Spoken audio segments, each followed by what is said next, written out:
Hello Driver Radio fans, Richard Rush here today with my dad John Rush behind the camera, and this is the review of the 2016 Chevrolet Suburban.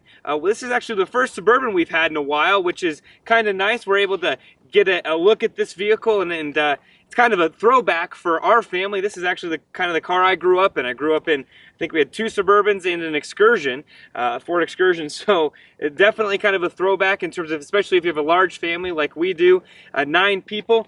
Definitely more than capable of a vehicle. A few quick facts that I've got here from Chevy's product sheet for us. This actually is assembled, final assemblies in Arlington, Texas. It's got a 31-gallon fuel tank on it for those of you that are concerned about, oh, maybe fuel economy, which, by the way, is 15 and 22, partly attuned to, or you can attribute that to the cylinder deactivation, which we'll get into a little bit more. What's new for 2016? Apple CarPlay capability is added. We'll show you that on the interior. An available driver alert package gets you power adjustable pedals, forward collision alert, IntelliBeam headlamps, lane keep assist, and safety alert seat. You also have an available heads-up display and a standard 8-inch diagonal color touch screen, which we'll show on the interior in just a second. Most of you guys know that Chevrolet kind of redid the Suburban and the Tahoe line a few years back. This is a half-ton model. We actually did a little bit of research outside. They do make a 3/4 ton model. I'm not sure about the 1 ton, but we know for sure they do make a 3/4 ton model. That's specially ordered, has to be specially ordered. We're not going to get into that here. This is a half-ton model, more than capable for most of what anyone would ever want to do. So with that being said, Dad, why don't we take a quick walk around, show everyone what the vehicle looks like. Again, 2016, this is obviously the exact same. For those of you that don't know, same style as the Tahoe. The only difference is the extended back end here, which you'll see in just a second. We mentioned those headlamps here in just a second. This does have the available 22-inch wheels on it, which we'll talk about in the driving portion. We didn't notice a huge difference. Some people are going to say that there is a huge difference. We did not notice that. But real quick, this is the LTZ model. There are 3 trim levels available: the LS, the LT, and the LTZ. LTZ obviously being the top of the line. This has a base price of $67,440 with optionals of the Sun Entertainment Destinations package, which gives you the power sunroof, rear entertainment, and then that an additional 9 months of satellite radio for $2,800, $2,500 for the wheels, which are aluminum, $1,700. Actually, why don't we show them this for the retractable running boards? So that is an option that is available. The heads-up display is $875. Theft deterrent system $410. The color inside, which we'll show you in just a second, $295. The roof rails, another $250. The polished exhaust tip, $135. The wheel locks are $70. A destination charge of $1195 for a grand total of $77,770, but they've also got a special on the Sun Entertainment package, which gives you a $500 discount, bringing it to a total of $77,270. That's a mouthful to say. However, I will say that being said, this is an almost $80,000 vehicle. It compares well in its class in terms of capability and what all it can do. So let's actually talk about the features, and you'll be the judge. We come around to the back. Again, you'll notice it. This is where the trailer, the receiver hitch is at. It's under there. I'm not going to pop it off, but it's nice that they've given you kind of an integrated covering on there. Of course, you've got an automatic hatch. Real quick before I note that, Dad, I want to note, this does have a hidden windshield wiper up here, which is a really nice feature, and honestly a feature we have not seen. I believe it was on the LS Lexus that we drove, which compares to this vehicle. It's a nice luxury feature that Chevrolet has added there. Of course, you've got an automatic rear hatch here, and you'll notice this is not with the 3rd row down. This is how much cargo room you get, and I'm going to go right back here to my fact sheet. 39.3 cubic feet of cargo room behind the 3rd row right here, which really is fantastic. A few other cars in this same segment SUVs in this segment. I believe the Ford Expedition, their longer wheelbase, does give you that option. Couple things to know right here. You do, I want to make sure I get this right, have additional storage underneath here, which is really, really nice. Part of why you have this additional storage is because you've got the power folding seats, which we'll show you right here. Show them that. So as you can see, it goes all the way down. We'll push that down. Nearly flat. It's got a little bit of an angle, but Dad, I wouldn't say that's much of an angle at all. He's kind of shaking his head no. So not much of an angle there. And actually we can do both of those, which we'll show here. And then if I'm not mistaken, I don't believe this comes equipped with it. So there is an optional second row power option as well, which it's the same same style buttons right here in the same exact spot. With the third row down, which essentially gives you, again, it gives you seating in this scenario for 5. If you got the captain's chairs, seating for 4, you have 76.7 cubic room of cargo room, which again, more than you may ever need.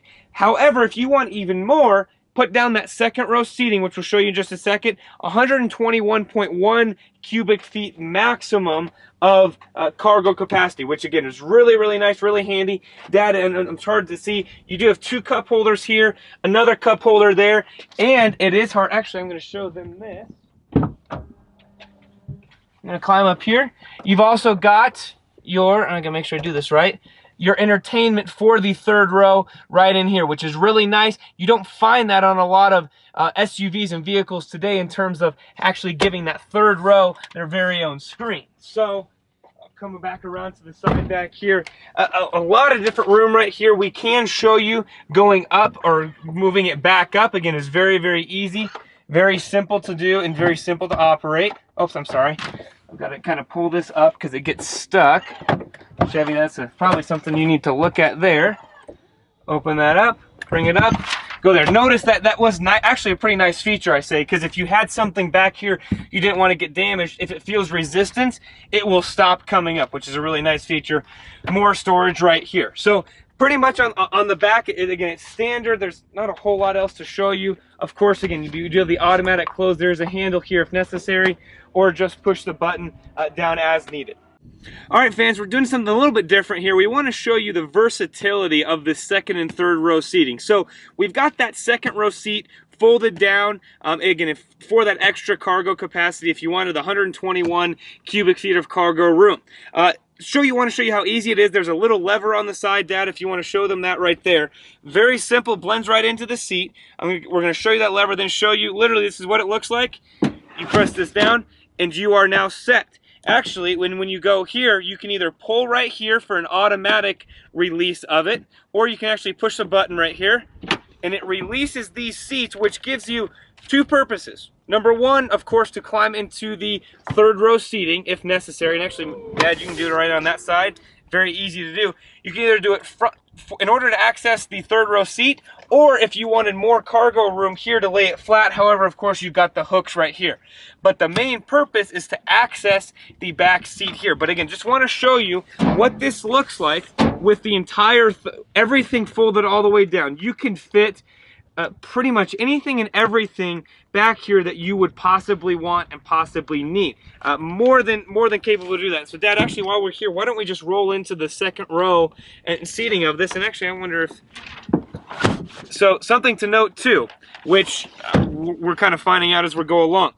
You have this seat up, there is the button right here. You fold it down, it folds that down, and you hit it a second time, and it goes up. So you really don't even have to use the manual levers and I guess switches that they've got available for you. You can do whatever you want to there, whatever's the easiest, if you want to use the button or go manually.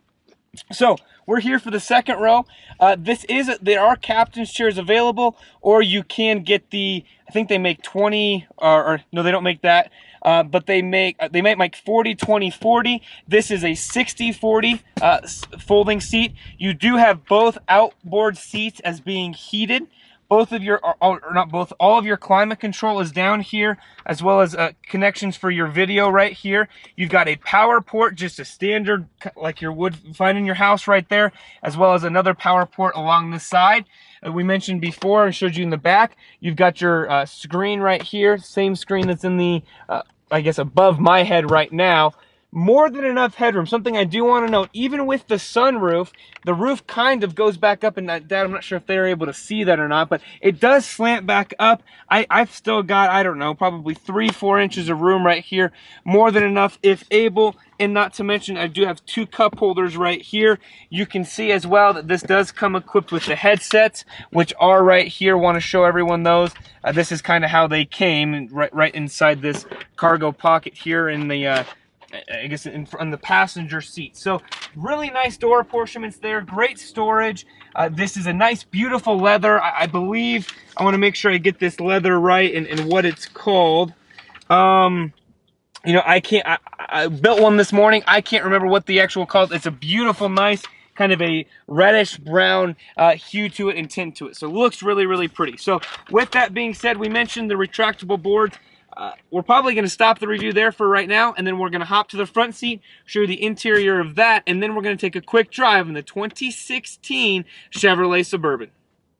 All right, fans, driver's or front seat portion of the 2016 Chevrolet Suburban. Real quick, do want to show you the door apportionments as we always try to do, and the door plates, the step plates there. Really nice storage in there for maps or for a first aid kit, water bottles, whatever it might be. Really, they carry that all the way throughout the cabin. So they've really done a nice job in terms of the styling right here and the vents.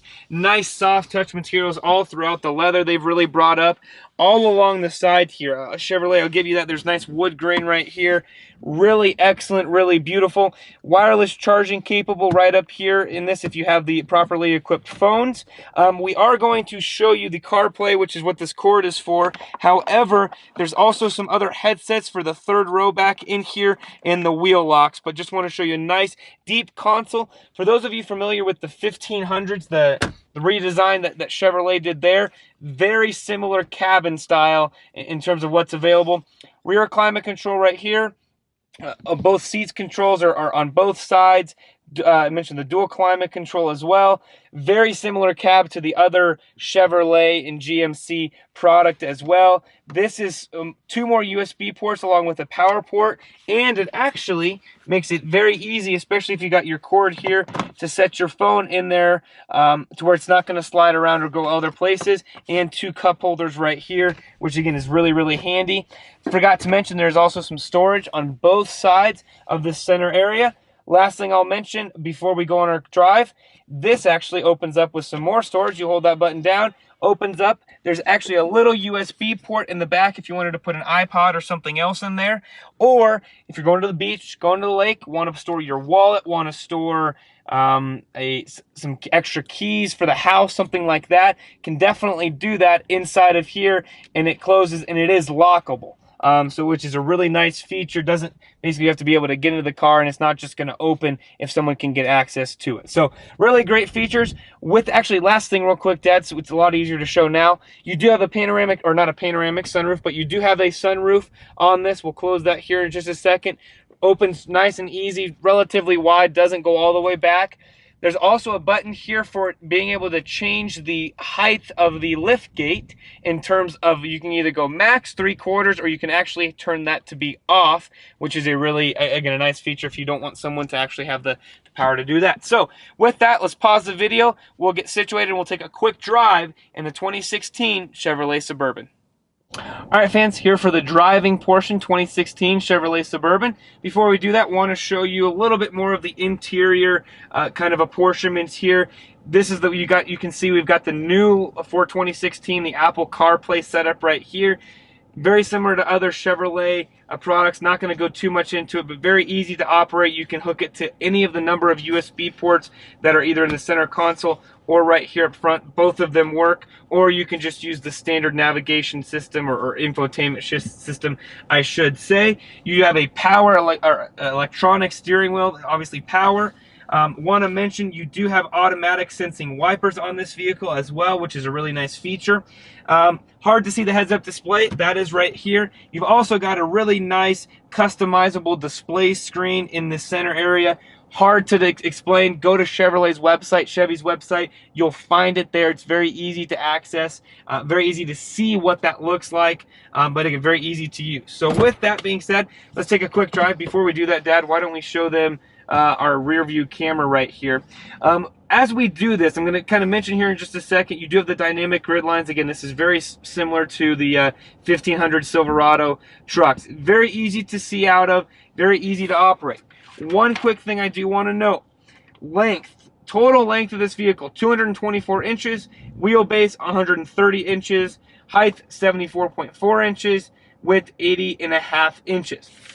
With all that going to say is, it is a longer vehicle. You definitely need to get used to it for driving. However, I'll be honest, my mom was able to drive this vehicle pretty much without any incidents, and it's relatively the same size, actually maybe a little bit bigger back then, and did not have the lane keep assist, the blind spot monitoring, all of this technology that they've added today. So definitely I wouldn't let the size scare you. My wife commented, she's like, oh, this might be a little bit big. Definitely is, but if you got a large family, or you're the kind of the kid hauler for the neighborhood, maybe the car to look at for you. In terms of ride quality and control, steering, no issues there. The LTZ does have the optional or the magnetic ride control on this model. The LS and the LT do not. But for here, you definitely notice it. It's smooth. It rides like a half-ton pickup, which goes to say rides very smooth in my opinion. Didn't have any complaints in terms of driving it. Really, it is quiet on the interior. Again, hard for you to see that. Never really had to raise my voice. Never had to honestly get above just a normal talking voice in terms of having a conversation with someone. Took this highway and city. Both of those are very, again, very comfortable to drive in. Not on this vehicle, but there is the available optional adaptive cruise control as well. I want to make sure that we mention that. This does come with the 5.3 liter V8 engine, which is a nice feature. Do want to kind of point out, you do not have the option for the 6.2. That actually is available on the GMC models. We're not going to get into that though. So if you're interested in the 6.2, you do have to go to GMC for theirs. Don't worry about it on this, but do you need it? In our opinion, unless you're really doing some heavy duty towing, you don't need it. It's just extra. This vehicle as equipped, two-wheel drive, will pull 8,300 pounds. For rear-wheel drive, or all-wheel drive, I should say, will pull 80,000 pounds. That'd be a lot. 8,000 pounds with that. So definitely more than what you're going to typically have to pull, whether it be a boat or a camper. Again, that is your engine option available. In terms of fuel economy, I'm actually going to give you real life numbers. I gave you the what it's rated for at the beginning of the segment. 18.2 has been average between myself and my dad. He's actually been closer to 19. Myself, just driving it, I'm at 17 miles per gallon. So you can definitely see the difference in what's available I guess in terms of fuel economy and how that'll work. I mentioned it at the start though. One thing to note, huge fuel tank. 31-gallon fuel tank, which is absolutely awesome. So as we kind of slow down up to the top here, what is our opinion? I think you can kind of gather that. We really enjoy it. We think that this is a great vehicle, a great people hauler, as a lot of people are going to say it. It works well, has a lot of nice luxury features on it that you get. Definitely comes with a high price tag. I will say that. However, Chevrolet with this LTZ model is trying to compete with some of those luxury brands. In terms of what you're getting for in this vehicle, it compares definitely across the line to some of those other brands in terms of Lexus. And well, actually really Lexus is pretty much the only other kind of luxury brand that does that. Of course, Cadillac has theirs, which is a GM product as well. GMC has their product as well. Dad, what is your opinion? What is your thoughts on this vehicle, and kind of who does this vehicle compare to? Yeah, it's a great vehicle, great road trip car. Again, we owned them when our kids were all growing up. They're just fantastic vehicles for larger families, or even somebody with 2 or 3 kids. You just get all that capability, and as far as the room goes, behind where I'm sitting now, I'm in the middle seat, but behind me with the third seat down, you've got tons of room. With the third seat up, you've got tons of room to do whatever you need to. That's the one advantage the Suburban has over a regular Tahoe, is all of that room behind the third row seat when the third row is up. And frankly, when it comes to parking, driving, maneuvering, putting them in parking lots and so on, honestly, I can't tell a whole lot of difference. I can drive a Suburban no problem all day long and get by with it just fine. real quick, the other luxury vehicle this probably comes close to comparing to, not quite, would be the Infinity. Yep, yep, The large the 80. Infinity. Yes, I think the Just a side QX80 note. is what it would be. Again, one thing that the Suburban has is that extra room behind the third row, which is not a lot of SUVs do have. So it's definitely an option, something for you to strongly consider. And in our opinion, if you're looking at this vehicle, definitely get out, put your family in it, see how it compares, see how they can actually handle it, see if they like it, and maybe find out some options that you want or maybe don't need. And when you do that, head to your local dealer, tell them that John and Richard Rush from Drive Radio sent you.